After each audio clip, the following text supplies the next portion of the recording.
Hello dear audience, আমরা গত ভিডিওতে দেখিয়েছি কিভাবে পানি থেকে আয়রন পরীক্ষা করতে হয়। এখন আমরা পরীক্ষা করব ভূত ভূত এক্সপেরিমেন্ট। খুবই এক্সাইটেড এক্সপেরিমেন্টটা নিয়ে। আমি আসলে ছোট থেকে একটা লোকস কথা কিন্তু প্রচলিত আছে যে তেঁতুল গাছে ভূত থাকে।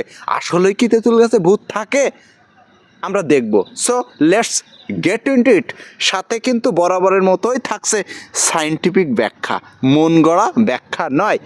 তো এই তেঁতুল গাছটা আসলে অনেক ছোট, এত ছোট গাছে আসলে ভূত থাকলে গাছটা ভেঙে পড়বে।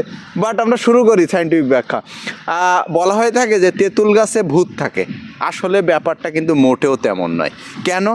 কারণ এই তেঁতুল গাছ অনেক ঘন, এখানে আলো বাতাস কম যায় সাধারণত বড় তেঁতুল গাছে।